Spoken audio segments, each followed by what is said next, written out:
Tonight, it's expected that there will be more than 100 pro-Brown family vigils and gatherings in cities big and small. This comes after massive protests last night across the country.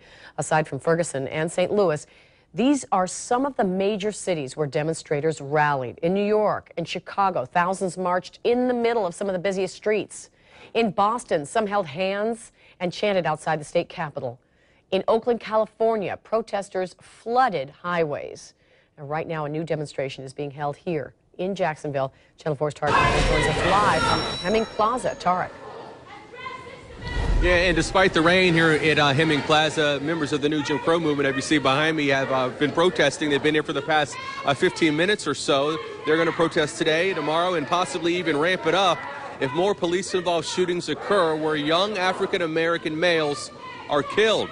We did speak with the professor with UNF today who says yesterday's verdict is a huge setback for race relations in America with no real solution in sight. As emotions continue to boil across the country over the grand jury's decision not to indict Ferguson police officer Darren Wilson, UNF professor Dr. Jeffrey Wilder says race relations in America could get worse before they improve. It seems like the more these cases take place, the further and more divided we become. You know, people don't necessarily want to readily acknowledge and admit that race still is a factor for so many people. According to a CNN poll, 54% of blacks, Latinos, and Asians don't agree with the grand jury's verdict not to indict Officer Wilson. But 38% of whites think Wilson should not be charged with any crime.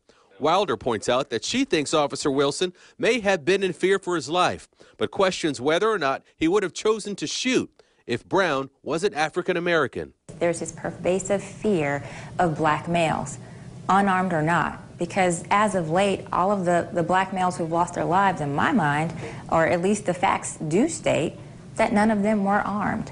In the court of public opinion, Michael Brown's case was tried on TV and social media long before the grand jury met. A scenario Wilder says can be dangerous because rumor is often confused as fact. With protests and rioting still ongoing in Ferguson, Jacksonville mother Rosalind Wimberly, whose daughter died in a car crash while trying to escape police, says she understands the Brown family's loss. They're going through a hard, rough time like I am, and I know they're dealing with a lot of pain and suffering for their loved one that they lost.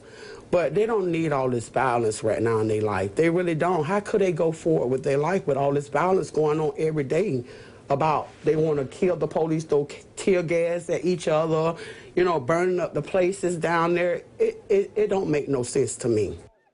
And right now, civil rights leaders have come forward to denounce the violence, the looting, and destruction, saying that that kind of action does not represent the spirit of Michael Brown. As we mentioned earlier, this is just one of dozens of demonstrations. In fact, there are 120 demonstrations in 35 states across the America today.